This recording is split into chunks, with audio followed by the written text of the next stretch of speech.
On board a retreating warship, Key is struck with what he later called an inspiration not to be resisted. He wrote down everything that tumbled through his mind while the intensity of the moment lasted. The experience had shaken him so to the core that he had no other outlet that would mean as much to him as to take out a piece of paper and to write about it.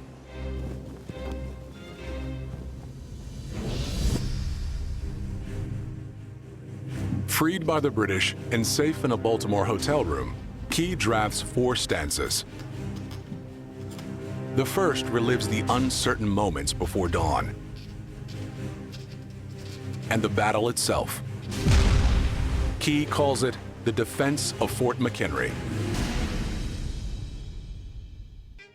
The poem is published and set to the melody of a popular song called To Anacreon in Heaven. The song was originally written for an exclusive gentlemen's drinking club in London. At an octave and a half, performances of the tune would have only been improved by alcohol. It was a popular tune that a lot of people knew, and he realized it happened to fit relatively well rhythmically with the poem that he'd written. Key's song told a story people wanted to hear. In today's language, it went viral. Key's words, as they're spread around the country, created this indelible image.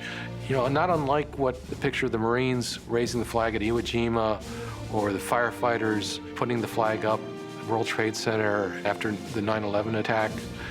In an era where we didn't have photography, Key's words created this painting that everyone around the country was able to visualize. Oh, say does that Star Spangled Banner yet wave?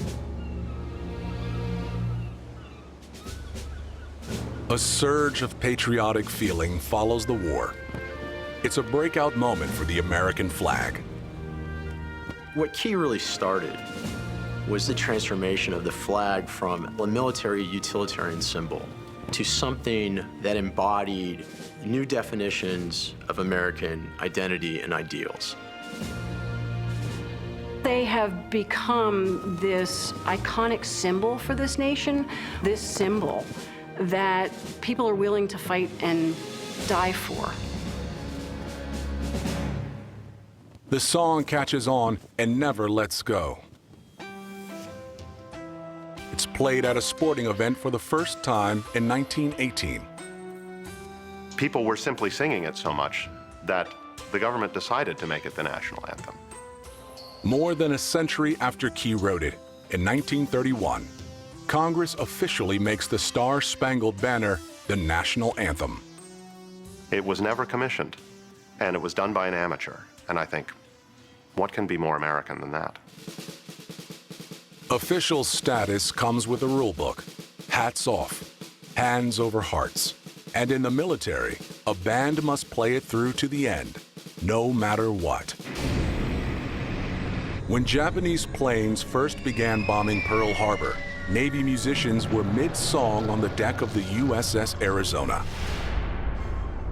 As explosions burst around them and the battleship began to sink, the musicians played the national anthem to its end.